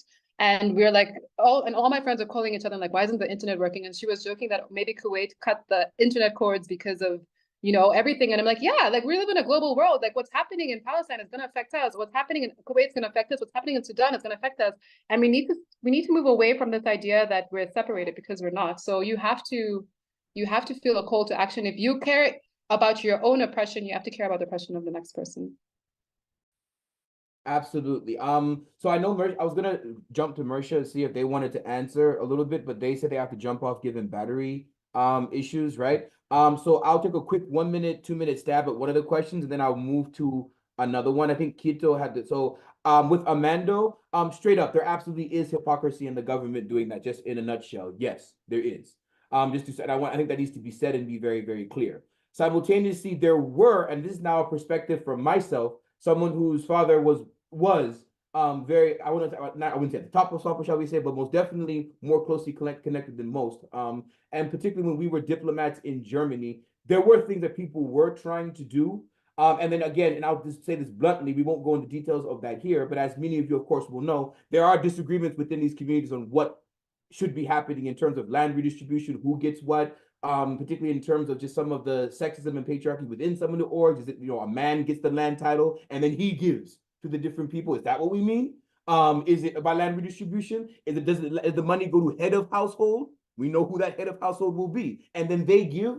You see, so there are of course questions within, and then of course you have those nasty questions about, well, you collaborated with them first. So why are you now asking for some money within? Like, I've actually been physically in those conversations. They're very, very uncomfortable and very not nice. And those of you who are Palestinians, they're going through the same thing. Let's be very, very clear. The tension between Gaza and the West Bank and then the diaspora are three very different communities in many very ways. And even the diaspora itself, and we have some Palestinian diaspora folks who are here, they're not living the same life as all those in the diaspora and those in the West Bank and Gaza, right? It's also why for me sometimes I try not to, yes, Gaza is like the point, right? But we also want to talk about this divided thing. So I wanted just to say that, yes, Amando, I do believe that there's hypocrisy there. I would agree. And then again, in terms of also solidarity, I think also in the Namibian context, what is interesting is a lot of our critique of the government, SWAPO, shall we say, the critique of the government, for example, is interesting because that very government has historically been Palestinian allies, right? We've actually trained with the Palestinians. So actually, much of our Palestinian consciousness, third world broad internationalist consciousness, does come from SWAPO. Simultaneously, again, with the contradiction, they also are reproducing the same relationships they claim to be fighting during the liberation struggle, right? So this is why I think it's important for us all to understand these multiple layers of struggle. So I wanted to just kind of just quickly do that. And so now we have a few questions here. Some of them are very specific. So, I mean, people can answer as you want. I'm going to maybe give 3, and then I'll give another 3. So the first question is the basis and merits which define the criteria of a genocidal act. I don't know if people want to speak to that. I'm sure we can drop a link if you want to read something. There are some things that have there in the legal term, but just there's that number one question. The second one is, I think we've kind of spoken to this, but if folks want to just try again with some more specificity, similarities between the Palestinian genocide and the 1904, 1908 Herero and Nama genocide. Of course, as Keith has said, to kind of think of the language around this, because many other groups, the San Damara, have also said that, hey, we also were part of this. And then the third one, and then we'll move, is could weaknesses in the international community be a driving force behind the fueling of the Palestinian genocide, the ineffective administration of the International Convention Against Genocide and War? So question mark. And so maybe we'll have those 3 just for whoever wants to kind of jump in and answer. And then I'll ask Namre to ask her questions, and then we'll go another round. Just the one, I think the last one for me about weaknesses in international communities. I always say this when I'm at private parties where we do intellectual masturbation, and I always ask, do you think that the 1904, 1908 genocide was did the Germans use that as preparation to, do what they did in the Holocaust? Like I could, in a way, see that we were put in camps, concentration camps. A lot of that war style of warring or attacking a people was still very much being experimented with. I think the concentration camp is only 140, 150 years old now as a war idea, if I'm not misspeaking.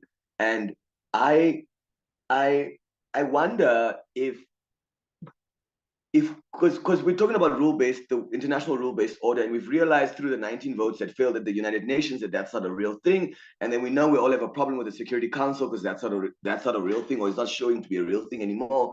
How much of the ways in which we engage the content do we give our ability to impact our processes away, right? So when we are all like biting our nails, waiting for the ICJ to deliver a verdict that we know for all intents and purposes may not deliver the kind of relief that we need, it's almost like we become despondent from all over again, because we feel like these institutions should represent us and stand for justice and equity. But we see repeatedly that they fail to do that. But we go back and put our faith in the same institutions that fail us every time. Now, the reason I'm saying this is because I think the reason I chose poetry as my vehicle for doing my activism is because, like Toivo, you just pointed out, the politicians are always at each other's necks about who should get what, and what should the genocide be called, and who should be the proponents of the genocide, and who should be in the negotiations, and who should benefit from it afterwards, and whatever. But when you do poetry and you do art, first and foremost, the artist is you trust the artist generally more than you do a politician, right?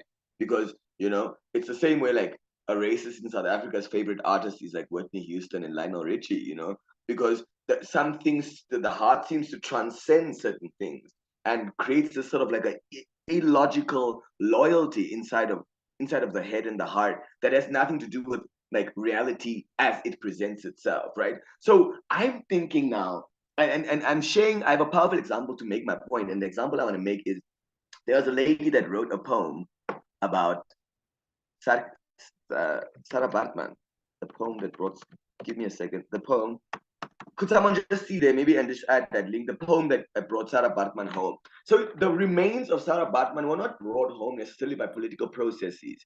Her body was brought home by a woman who heard about this back and forth between having her body be brought home to South Africa and wrote a poem, and this poem just was so striking to the rest of the world that it created political pressure that eventually led to her body being brought home. So I just want to in part, I think it's important to pressure government, and I think we're pretty good at it as young people in the present continuous. But I think there are other ways to put pressure on communities for things to be able to be stopped. Like I think the solidarity protest against Palestine did a lot of work all across the world, whether it's from London to India or from Namibia to Pakistan. Our civil societies need to be reawakened, and some of the problems that we face that we want to outsource to our governments and international institutions should be brought back home. And we should be in charge of how we think and feel about whether our struggles are strong or whether they are weak. Thank you. Hilda, so I think for the first question, I dropped a link for the UN to kind of their definition of genocide, the acts, so people want to check that out. But yeah, Hildegard. Yeah, so yeah, I wanted to go to the genocide question, which also kind of ties into the other one. So I'm just going to quickly read it. So it says that in 1948, the United Nations Genocide Convention defined genocide as any 5 acts committed with the intent to destroy in whole or in part a national, ethnical, racial, or religious group. These 5 acts were killing members of the group, causing them serious bodily or mental harm, imposing living conditions intended to destroy the group, preventing births, forcibly transferring children out of the group, and victims are targeted because of their real or perceived membership to a group, not randomly. So that's all according to the UN, that's a definition of genocide. And this was in 1948, right? Now, mind you, the predecessor of the UN was the League of Nations, right? And the OG countries of the League of Nations were Great Britain, France, Italy, and Japan, right? And so Great Britain was a big colonizer, France was a big colonizer, Italy was a big colonizer, and Japan was a big colonizer in Asia. And it's interesting how like the people who essentially were one of the biggest colonizers or oppressors of the world are the ones who are defining what a genocide is, right? So it's again, I mean, even the fact that now that like Israel is saying that isn't a genocide, that America was saying it's not a genocide, that Germany, the UK, etc., the people who are the experts in genociding are trying to decide what genocide is. But I think essentially a genocide is like when you're trying to culturally, physically, spiritually, and emotionally eradicate people, that is genocide. It doesn't matter if it's 2 people, 10,000 people, like there is no number for a genocide. What makes a genocide is the intent to eradicate people. I mean, even if you look on the global scale in terms of like how, even the hatred towards the LGBTQI plus community, it could technically, also be considered a genocide, even though it's it's across the world, it's across country. I mean, we can see the rise of, of homophobia rising and transphobia rising across the world. Like that could also be technically considered a genocide. So for me, a genocide is essentially just trying to wipe out people's right to existence. And I mean, what's missing in this genocide definition is also the cultural genocide, because like, again, genocides are not just about physically killing people. It's also about culturally and spiritually people. Like as Namibians, like they are people who are still connected to their heritage and their history and their culture, but we also have a big task on our hands in terms of undoing the cultural genocide that has happened to us. Like, I mean, I don't speak my mother tongue. There are other people who don't speak their mother tongues. The fact that my name is Hildegard or that I have a German sounding name, it's also a form of like, it's a form of erasure, and it's a form of like, it's a very insidious form of erasing our history and who we were before. But yeah, that's how I would define genocide. Thank you, thank you, thank you. So I was gonna ask Nanre, because Nanre had a question that I think is really good to ask to the panelists, and then I'll ask one others from things that people have put. Marte has asked a very good question about reparations. So I was gonna ask Nanre if you maybe could ask your question. Then I'm gonna ask one from a previous list, and then I'm gonna ask Marte's question, and then that might be just the last round of questions. And then for the final 10 minutes, however else time we have, I really do want Keith and Hildegard to also talk about the contemporary struggles that you guys are engaged with, because we have comrades here who want to connect. And I think that ultimately we don't just want to talk together, which is good. We also want to build together, and we have the technology to do so. So with that, I'll go to Nanre. Yeah, and I think in that vein too, if everyone, especially the panelists, Hildegard and Keith and Marta, if you also have handles, public handles that you want people to follow, Instagram, Twitter, wherever people can follow you, websites, I think that would be great.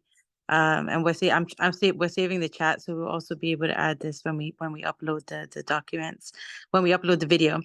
Yeah, so just I have two questions, and this kind of comes as my background as an educator. So first of all, to Keith, I know you spoke, and this I think Hildegard also spoke to this. You spoke about narratives, and you spoke about the idea of narratives. You said that there's been no chance kind of to build the narratives of history.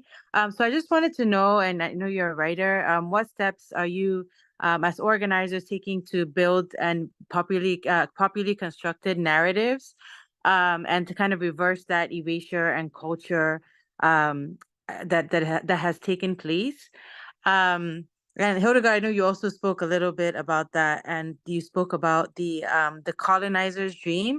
And my question to you is, you also spoke about the born free generation, and I'm wondering for you, like, what is the born free generation's dream? Like you talked about the colonizer's dream, and you talked a bit about access to resources and benefits and your decolonial work. So what does the new Namibia that is the born free generation's dream, and what does that look like? And again, I think speaking to we want to know more about your work. So I think this goes in line with what Toivo was asking, is to just learn more about like the organizing work that you're doing right now. And would love to, I've learned so much, and so just excited to hear a little bit more. And then finally, I don't know if this question maybe can come at the end, Toivo, as I don't think I'm going to speak again. But I know a lot of people when I speak, and we mentioned this before about how do we speak to people on the street? How do we speak to people in our different worlds, in Africa and the African diaspora, about standing in solidarity with Palestine? And sometimes people push back and say, well, why should we be in solidarity when nobody stands up for Africa, right? Nobody is talking about Sudan, nobody's talking about the Congo. Even if we're talking now about, history, but there's also what has happened historically. And, as I like what Hildegard said about there's genocides taking place right now that are not being talked about. So how do we, as Black organizers, as African organizers, respond to this really to this anti-blackness that we know is pervasive in the media, in the world, that erases our struggles, not just our historic struggles, but our present day struggles, and say, we can still stand in solidarity, but also how do we convince people, how do we respond to that? Because I think for me, it touches me, because we all only have specific bandwidth, and this is a reality. I think that we all face as organizers. Where do we put our energies? How much energies do we put into this? And how do you all navigate that as organizers who are doing stuff on the ground, but also trying to stand in solidarity with what's happening in other parts of the world? Thank you so much. So I think with that, those are a handful of questions. So how about you guys just try to answer those, and then we'll see if we have time for some of the other ones, which seem to be a little bit more straightforward. So yeah, Keith or Hilda, whoever wants to go first, please. So for me, around the question about narrative, so one thing I do, we spend a lot of time, a couple of us, in like archives and museums, trying to like dig for histories that we might have missed. We read a lot of literature. Some of the books can also be shared. Hendrik Witboy's Red Book is a very good source, because even in that book, there's a letter where Hendrik Witboy writes in 1884 and says, "I've heard you white boys have split up the African continent. I'm writing to you to let you know that Namaland, the greater Namaland, is not up for occupation." So we have a letter from an African leader from 1884 that expressly rejects settler occupation in Namibia in 1884 through Berlin Conference. You have other such circulars that tell a story of such incredible resistance and foresight, and almost prophetic foresight about what was going to happen to the Nama people and the Herero people in Namibia, probably based on the history of what happened to them in South Africa, around the Western and the Northern Cape. You first go into these archives, and I think you first meet a version of yourself that you didn't learn in school, that your German teacher never told you about, that your father is too tired to rehash to you, that your grandfather who died too early could never have recounted to you.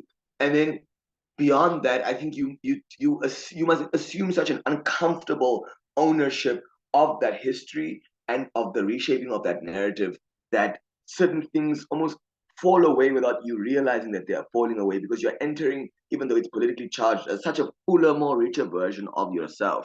And this is the reason that I have such a troubled relationship with museums and with archives. Even though I'm obsessed with archiving now as a descendant of the genocide, I have a very tough time thinking about museums and experiencing museums. I'm doing a project right now with the Namibian art gallery, the National Gallery, and with the Museums Association, and it's based on 23 repatriated objects that came from Germany, and each one of the artists involved is supposed to take or build a relationship around one of the objects and sort of create an expression that will be exhibited in March this year. And in 1960 and 1970, most German museums or European museums recoded a lot of their artifacts that were in their whatever creepy places they keep our ancestors' bones.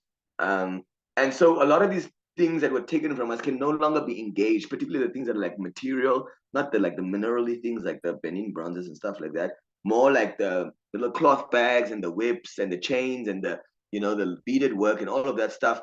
We can't really engage, but we spend a bulk of our lives as dispossessed Black people trying to get those objects back. But I feel like that creates a vacuum in which we're no longer able to create continuous cultural artifacts or things that engage us in the present continuous as cultural entities. So I feel like there needs to be both like a going back and finding out who we were, but in the same vein, rigorously creating the versions of ourselves that we want to encounter in the future, or that we want our children to encounter in the future. So I think it's a fine balance between like realizing that a narrative is being stolen and rewritten, and then also kind of like making effort to ignore certain things and spend more of that time creating a new narrative or creating a narrative that breaks that apart, as opposed to just like living your life with the imagination of a dispossessed person, but balancing that with creating the version of yourself and creating the narratives that you think will empower your people. So I think that's how I deal with like that balance between going back and trying to retrieve myself from history versus like trying to fetch a version of myself that I could use for the future, or that would have utility for the future, either whether it's for me or my children or Black people everywhere. Hildegard, please. Yeah, okay, so I'm gonna answer about how, like people can show solidarity and assist the work that we're doing here in Namibia. I mean, I think ever since the genocide discussion has happened, I can say maybe the past 5, 7 or so years. I mean, in the past couple of years, it's really pushed up. But there've been a lot of like Western academics, Western activists, Western artists, et cetera, coming to Namibia, both POCs and non-POCs coming to do, engage with this work. And it's very disheartening. I mean, I'm not going to speak for everybody, I'll speak for myself, for like us activists here, like we do this work, because because it's important to us. Like we don't, this is unpaid work. These are all like labors of love because we think this is important. And it's kind of disheartening when we see like, Western institutions, whether they're universities, cultural institutions, governments, giving money to Western scholars, Western activists, Western artists to come to Namibia and to talk about our work and talk about our histories. And instead of amplifying the voices of people who are from here and people whose lived experiences it is to deal with this, with this legacy of, colonialism and apartheid. So I think one thing is I think this is also part of an avenue of allyship. It's also knowing to instead of taking up the taking up the space with your own, I mean, it's really pisses me off. I mean, I understand and it might come from a good place, but it's also problematic where I mean, Keith just mentioned, I can't mention how many people have interviewed me in the past year alone, right? And how many theses I'm featured in and articles and whatever. And I don't even have time to write my own articles and theses because I have to run around to pay my bills, or I have to run around and do other things. And people are building their careers off our work where we are literally struggling. Like, I mean, I still understand that I'm a very privileged person and I've had, a good education and I've had lots of, I'm a privileged person. I won't lie about that. But at the same time, when it comes to activism, these are it's a full-time job. It's not something you can do if you want to push forward. It's not something you it takes up a lot of time, and it's and I think the onus should be on our allies in the diaspora, in other countries, and people who are coming from backgrounds that have infrastructure to do this work, to share this work with us, because a lot of times we are forced to work with Western academics or whatever on these projects, and we're always treated as a second kind of a second fiddle to whoever they are. And yeah, exactly, they're building the careers of our work. And also another thing that we need to talk about is our government, right, doesn't prioritize arts, it doesn't prioritize culture, it doesn't prioritize these things. And the genocide, like I said, was also a physical thing of killing people, but it was also a thing of killing culture and heritage and and who we were.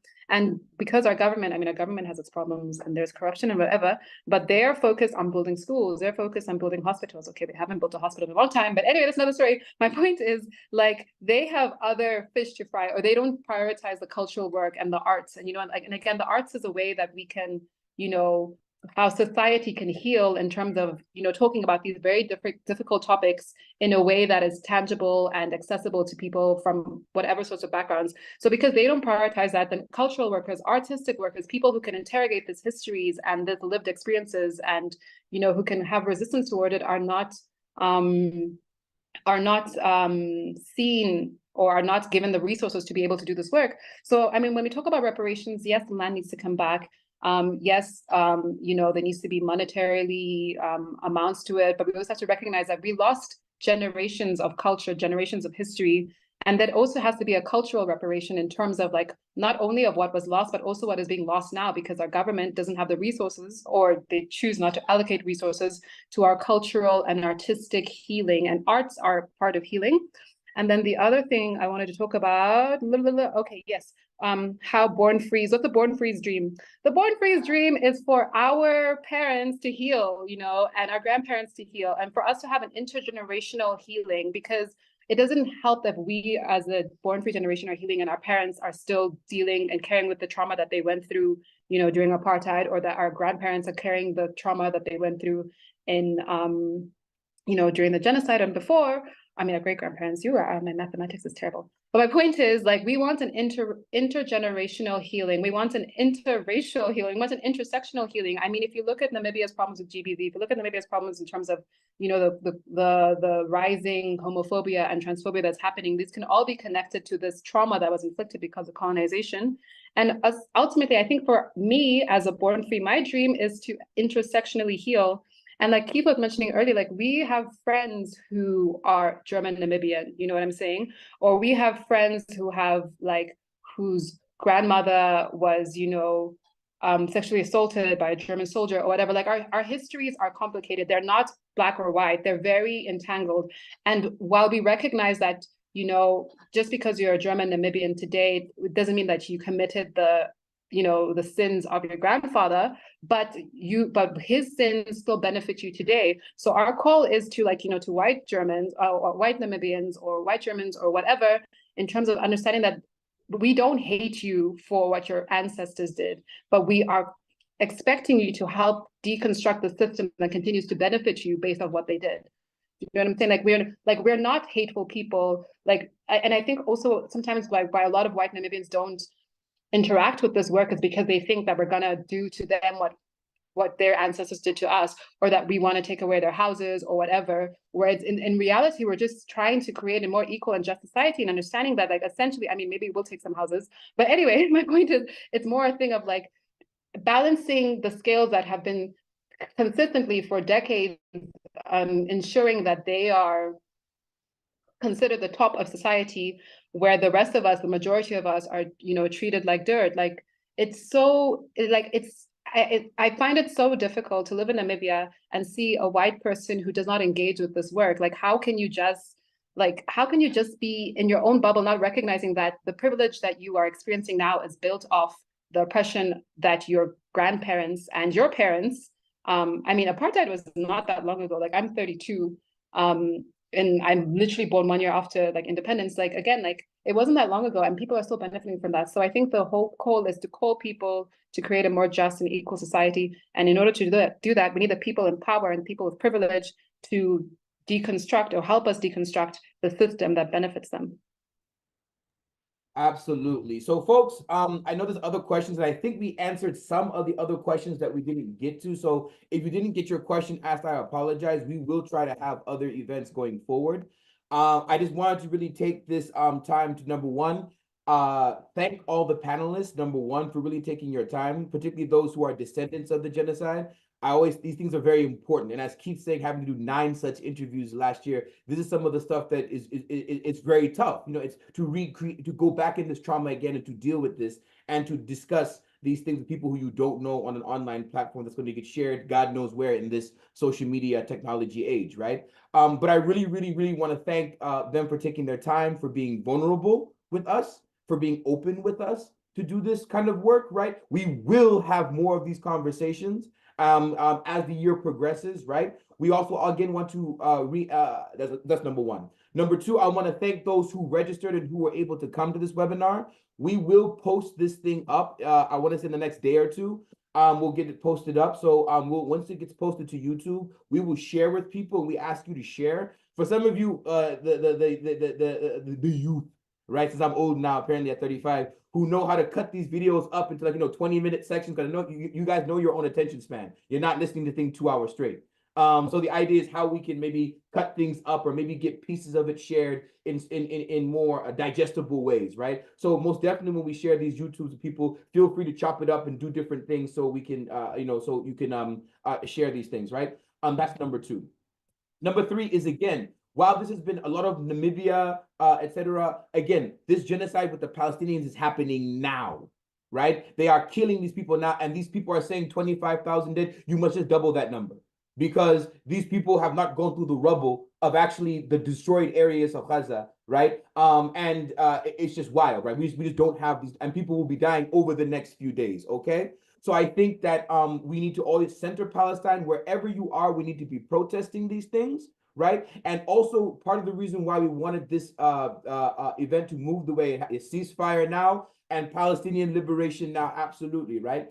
All of us again have different orientations around these politics and what should and should not be done. So I don't want to get too deep into these things because you know, we all have our different where we stand on this, but what we can agree on is Palestine liberation is real. You must get involved in it wherever you can be. You must learn about these issues, right? You must begin to also fight for injustice where you are. Again, I say this very directly, and this is to my comrades in the United States, right? Palestine will never be free as long as the United States government as an empire exists and continues to perpetuate itself the way it currently does as an imperialist power. Until there is liberation in this country, there's apartheid right here in Atlanta, Georgia, right here, right now. You understand? So if these blacks here in Georgia can't get their lands, you think you're gonna get land in Palestine? No.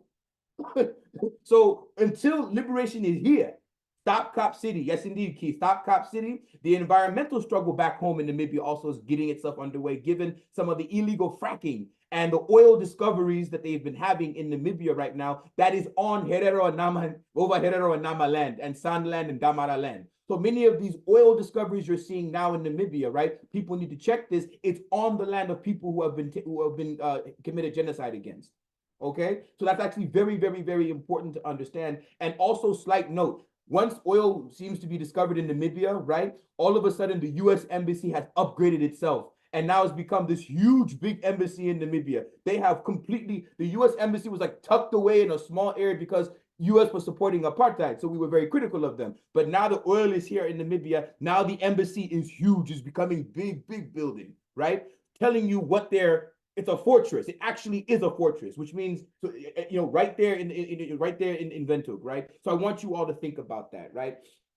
So with that, folks, again, this is the kind of the broad spectrum of things, particularly for a younger generation of activists. I don't want people just to see Namibia as some of the elders in the movement will have maybe a certain starry-eyed vision of SWAPO in them because Nyoma, the anti-apartheid days, etc. But we need you to reorient yourself to a new generation of activists, indeed inspired by those cats. But we are trying to push this revolution further and farther. So with that, thank you all very, very much. We're going to end this thing. I'm gonna stop recording now, and then we're gonna end everything. Thank you all very much. Please enjoy the rest of your days, of your day, and we will, and stay tuned for more events coming in the future. Thank you very, very much. A luta continua.